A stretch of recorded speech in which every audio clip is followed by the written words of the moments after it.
Good afternoon to you and a very happy Friday. How are you doing? Greetings from Dubai. Welcome, welcome. Thank you so much for joining. Hello, hello, hello. Happy Friday to all of you real entrepreneurs. How are you doing? Thank you for joining me on this lovely Friday. How is it where you are? I am delighted to tell you that here in Dubai it is slightly less hot than it has been. I feel like the peak of the summer is maybe just evaporating ever so slightly, so it's still very hot, but not quite as intense as it has been. So I hope that you are doing very well. If you need me to send some sunshine your way, do let me know. I've still got plenty here. Hello, hello. Thank you for joining. Greetings to you. Do give me a thumbs up, give me a wave. Let me know how you are and where you are. How is your family? How is your business? How's your team? Do say hello. Thank you for joining. What kind of a week have you had? Do tell me. How are things going? Are you away on holiday? Are you planning to be away on holiday? What are the plans into August? Almost the end of August. I can't believe it. This year is just going past so quickly. Hope that you are doing well. I've had a really great week actually. I got my manuscript for my second book out to my beta readers. Really feels like such a great achievement. I'm really happy with it. It's very, very exciting. A few more interviews. I've had a few more interviews this week and a couple more to go. Collecting the feedback in as well, make some adjustments and then get it out to the publisher. I'm targeting end of September to get it to my publisher. So very, very exciting. What have you been working on this week? Has it been a good one? Do let me know. Thank you to all of you who have been referring friends or colleagues to me, whether for one-to-one coaching or work with their teams or indeed to be interviewed for my book. I really do appreciate it. Quite a few referrals coming in this week, so thank you very much for the trust and confidence that you continue to place in me. I really do appreciate it. Also, lots of new joiners to this community. Welcome to each and every one of you. I'm really passionate about serving you and giving you lots of great value, not just in these weekly lives, but also in the regular Ask Me Anything slots that we do 3 p.m. UK time every Monday afternoon. So do feel free to post your questions, your challenges into this group. Do let me know where you're stuck or what questions you have. I really do hope that you and your business are thriving. If you're not, do you know what? That's okay. Please do let me know what support you need. I really want you to know that you are not alone. I can also see that several of you have booked in a clarity call for next week. I'm looking forward to speaking with you. If you would like to get past your blockers, take that next step in your business, then do book in a call with me and let's give you a dose of clarity. I free up a few of these slots each week that I make available for these calls. So do grab yours now. You can find the link in the pinned post at the top of this group. So enough chit chat, let's get going, shall we? Welcome to my weekly live at 12 noon UK time every Friday, where we talk about how you can simplify, grow and enjoy your business. Whether you're just starting out or you're several years in, whether you want to build a nice lifestyle business or you're chasing world domination, I am here to support your journey. Last week we were looking at the balance, that balance that we all try to strike between making money and doing good. We talked about wanting to serve everybody and how to make your products and services more affordable, but we also spoke about how to adjust your pricing to enable you to grow your business. It's all about serving some so that you can serve many. If you didn't get a chance to join me live last week, you can find the recording in this group. All of my lives are organised into guides. We have Simplify, we have Grow, and we have Enjoy Your Business. Everything I do falls into one of those 3 guides: simplify, grow, or enjoy, so that you can easily find the support you need. I, of course, want all 3 of those for you, but you will know which one is needed most for you in terms of where you are right now with your business. So do check out the guides in this group. So let me know, where are you stuck? What questions do you have? What challenges are you facing? Do pop your questions in and we will get them answered for you. Today's live has been inspired by some coaching that I've been doing, as well as my people management workshops. Today we are talking about the elephant in the room. Okay. So you're probably aware that things are awkward and uncomfortable. You assume that you know what the other person is thinking or maybe feeling. You have conversations which very carefully avoid what you all know is there, the elephant in the room. So how do you deal with difficult issues that come up when managing team members or managing clients? How do you address those topics that are sensitive and not normally talked about? As always, today's live is practical and simple. It's designed to give you some things to think about, but also some action that you can take straight away. I'm going to give you some strategies to deal with, but also I'm going to talk through how it works in practice. Sound good? Let's get started then, shall we? When there are conversations that nobody really wants to discuss, or obvious truths that are going unaddressed, then maybe there's an elephant in the room. People are uncomfortable and everybody knows that that discomfort is there, but nobody really wants to bring it up. Instead, what happens is everybody tiptoes around it. Everybody is united in this quite unlikely hope that somehow it will go away by itself, right? There's definitely an elephant in the room. And how you respond to those elephants is a huge test of your leadership. If you don't address those elephants in the room, then what happens in your business is that big problems, big issues are avoided or minimized. Meetings become a complete waste of time.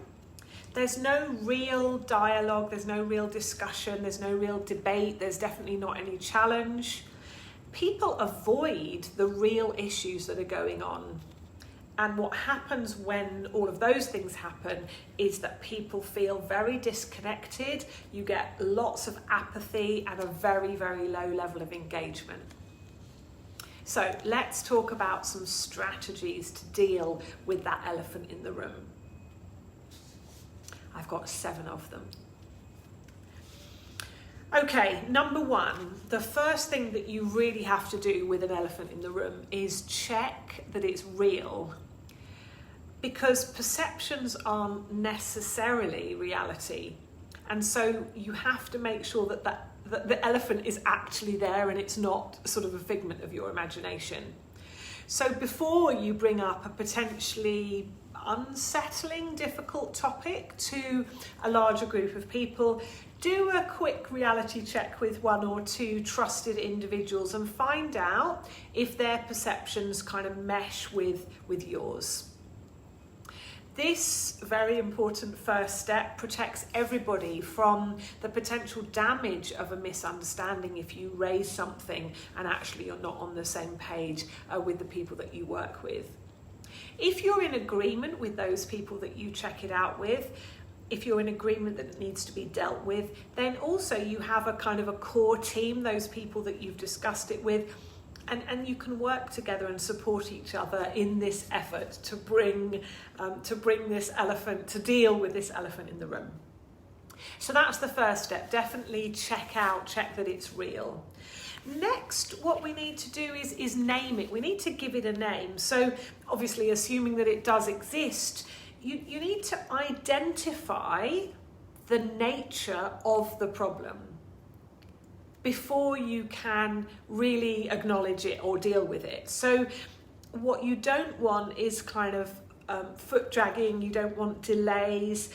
You need to remember that elephants grow very, very quickly. And so you need to give it a name. You need to really acknowledge it's there. And you need to really identify what is the problem we're talking about. What is this elephant in the room? What is it really? Number 3, think about the timing of your intervention, especially if you're addressing an issue that's been kind of simmering around for a while. You need to think about what the best moment is to tackle the situation. You need to try and choose a time when those people that are involved are less likely to be emotional, less likely to be stressed, when there are minimal distractions, and also when there are no outsiders, when there's nobody around who's not involved in this elephant situation. And if you get your timing right, it really does increase the likelihood that those people that you want to talk to will be cooperative and kind of amenable to finding a solution. So you do need to think about your timing, particularly if it's something that everybody's been avoiding for a while. Number 4, you need to have a bit of a plan. So you kind of need to run through, you almost need to rehearse what you're going to say to open up the conversation. Obviously you can't plan the whole thing, but how are you going to address the elephant in the room? What are you going to say? And you also do need to try and think and plan for the possible directions that the conversation's likely to go in. So you can't plan for every eventuality, but you need to try and think about how different people are going to react, where the conversation is likely to go, what potential pitfalls, rabbit holes, distractions that there might be. So you need to try and think it through a little bit. If you have followed my step 1, which is to consult a couple of people, then you are going to have a core group of people that already know that you're going to do this, and also then you can kind of plan ways that you can reinforce each other and support each other as you sort of bring up this challenging topic. You also need to be really clear about what outcome you are looking for. Yeah, so it's easy to say, oh, I want to bring this up, but what's the resolution? What is the outcome that you want to see? You need to be brave, you need to be a bit creative and a bit flexible, but also you need to be organised about your goals and your objectives so that you can keep the dialogue open, and you can keep the communication to the point and really, really clear. Yeah, your job is really to keep the conversation on track and not let it fall down rabbit holes, not let it go completely off track, not let it get into blame or completely negative waste of time, really, those kind of conversations where people are pointing fingers or rehashing the past. You really have to be clear about sort of guiding the conversation through to a positive resolution. Number 5, it's really important that you are honest and you are direct. And you also need to be detailed. It's really essential to be just very straightforward, even if the facts are unpleasant. Don't try and sugarcoat it. If you tiptoe around even the small aspects of the issues, it'll only kind of perpetuate that tension, yeah? And you'll know if you're not really being clear and direct, because you'll still feel all that tension in the conversation. Being direct builds respect, and it also builds trust. By naming and acknowledging what everybody else has been busy avoiding, you can transform the elephant into an obstacle, into an issue, into a problem that people can tackle together. But it's really important that you acknowledge it. As I say, most people are avoiding, and so by doing that, you need to be direct, you need to be factual, you need to be very calm, but very, very clear. Do not sugarcoat. Number 6, you need to be ready and you need to expect some emotional reactions. Some people might be sensitive or might even be hurt in the course of this discussion. However careful you are, we're talking about being honest and straightforward. And so some people may well have an emotional reaction. Some are likely to be quite expressive, they might get angry or they might have an outburst, while others might get very quiet and very withdrawn. Depending on how people are wired, they will react in different ways. So make sure that you're being mindful of the emotions by acknowledging and appreciating what people are feeling, and actually speaking that out and acknowledging that, and let them have their reactions. Do not try to save people from from who they are. Yeah, it's especially if it's something that's been going on for a while. Some people might feel relieved, some people might be a little bit scared, like what's going to happen now. Be calm, be confident, you're holding the space, but allow people to have their reactions. And number 7, I just spoke about space. Make sure that there is space. Keep things open for discussion. Encourage people to speak, allow them to communicate, and absolutely encourage feedback. The elephant has probably, likely, caused some degree of unrest, and so you need to give people the space and the opportunity to express their thoughts. You need to, as I say, hold the space, maintain an atmosphere and a space where people feel comfortable being open with each other and sharing their perspectives. Yeah, it's really, really important that you honour everybody and that you hold that space and you make sure that it's constructive. So you make sure that the negativity doesn't come in, but the honesty must be there, even if it means that some people are hurt in the process. It's really important to get all of this out and get it all out, not just a little bit, get it all out. Okay, so if we talk about a practical situation, I've been describing there a group situation. But I'd like to just talk for a moment about how there's often an elephant in the room in a one-to-one situation, perhaps with a member of your team who is struggling or maybe is giving you a bit of attitude or maybe seems a bit demotivated.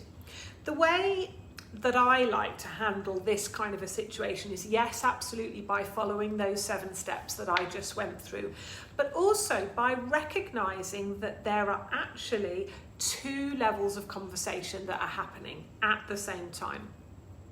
There's the conversation that you're having, the actual words, but there's also all of this other stuff that's going on, the elephant in the room. And at a certain point in time, my advice, the way that I would handle it, and the way that I suggest you handle it, is that you do at some point need to stop the conversation that you're having and address the elephant in the room that is getting bigger and bigger and bigger. I'm just going to stop here, Joe, because I'm sensing some uncomfortable feelings here. I'm certainly feeling a bit uncomfortable, and I'm wondering if you are too.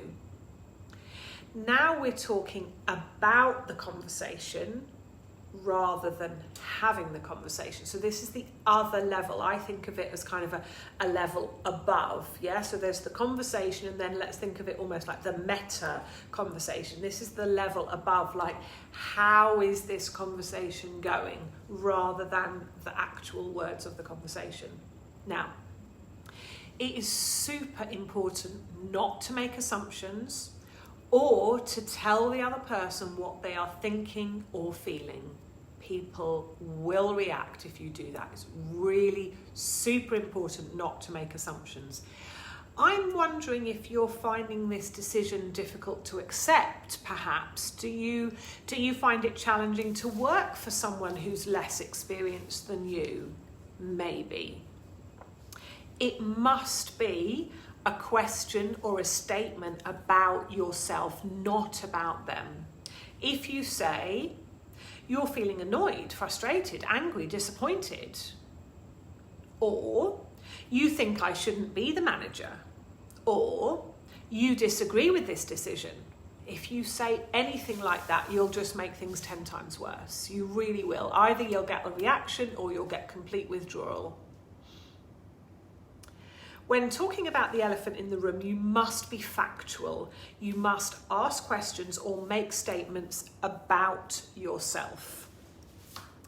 This is what I'm feeling. This is what I'm observing. This is what I think is going on. Am I right? Do you agree? How are you feeling? You're trying to get the other person to engage. Now, they might try and return to the original conversation and keep it going. My husband likes to try and do that. But you need to stay up at the level of talking about what's happening. So I always say, I'm sorry, I don't want to continue conversation until we've talked about the conversation. Okay, so you say that everything's okay, and yet your body language seems to be very defensive to me. You're coming across to me as quite negative. Is that how you're feeling? Am I right? Again, be really careful. Do not tell them how they are feeling or what they are thinking, but ask them. Do not make assumptions. Tell them what you're feeling and what you're experiencing, what you can see, what you can hear. Most elephants will not go away by themselves. In fact, once they've found a nice, comfortable home, they tend to stay for a very long, long time. The most important principle is to address the issue as early as possible, ideally before it even becomes an elephant.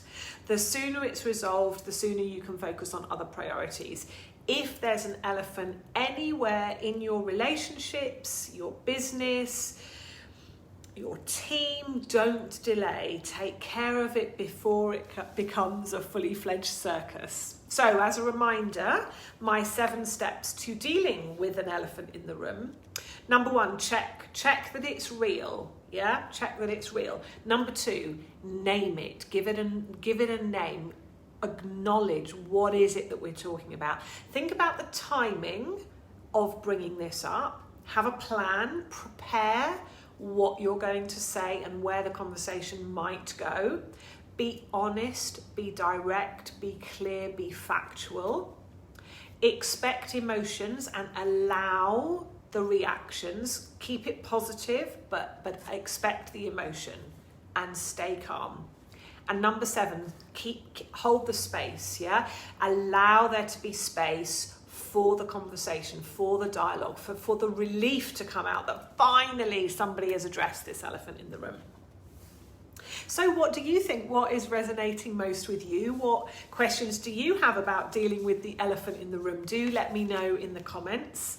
What's your next step in life or in business? What do you need to make you feel more confident? Do book in a clarity call with me and let's get you moving past whatever is blocking your progress and on to the next challenge. So before I close up for today, I want to give you some next steps, some concrete things that I suggest you do as a result of today's live. Firstly, think about those unspoken truths in your business, those things that everybody knows but nobody talks about. Next, how are you going to tackle the elephant in the room? Go through my 7 steps and think about how that will apply to your situation, how that's going to work in your business. And thirdly, you know what's coming. Take some action. Stop ignoring it. It is not going to go away by itself. Get up and introduce the elephant. Please let me know how you get on with this, and do get in touch if you need any support or you want to talk it through with me. I'm going to close up today's live with 2 quotes about dealing with that elephant in the room. The first one is from the American educator Randy Pausch. When there's an elephant in the room, introduce him. Hello, Mr. Elephant. Would you like to come and join us? I love that. And my second quote is from the American film director Drew Stephen. Most people would rather live with a comfortable lie than an uncomfortable truth. So how are you going to choose to deal with the elephant in the room? Are you prepared to introduce him or her? Are you ready to face what's happening in your life and in your business? Let's get you in the driving seat of your business and building intentionally towards what you want. Decide what is really important to you and to your business and stick to it consistently. Building a business is tough. It can be a really long, hard road. So do make sure that you're building something that's really meaningful to you, that will sustain you through the tough times.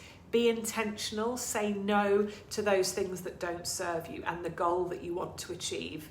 And as I pass over to you, that is really what I want you to take from today. What is the outcome that you seek? What is the result? What is the goal? Put your energy into getting really clear about that, but allow yourself to do things your way. Yes, by all means, learn from me, from others, But when you synthesize that learning, when you bring it inside of you, what comes out must be congruent with you, what works for you. If you want to build a huge national conglomerate, then go for it. But if you want to do your thing, then that's okay too. Focus on listening to yourself and ask yourself what you need so that you can spend more time in your flow. Ask yourself, what would a business that really works for me look like? Let me know your thoughts and questions on this or any other topic relating to how to simplify, grow and enjoy your business. What area of business would you like me to speak about next? Also, who do you know who could benefit from joining this community or having a conversation with me? If you haven't already claimed your free copy of my first book, The Real Entrepreneur, then please check out therealentrepreneur.book.com. If you prefer an Audible or Kindle version, then you can find those on Amazon. Do check out the leadership section of my book for more on facing the truth and that elephant in the room. Get the foundations right and you can build from there. I really hope that you have a lovely weekend, whatever you're doing and whoever you're doing it with. I wish you a happy and peaceful time. And as always, if you want to talk, then you know where I am. Please remember to be where you are in the journey. You don't need to know it all and you definitely don't have to do it all. Take care, stay safe and keep in touch. Bye. Happy Friday.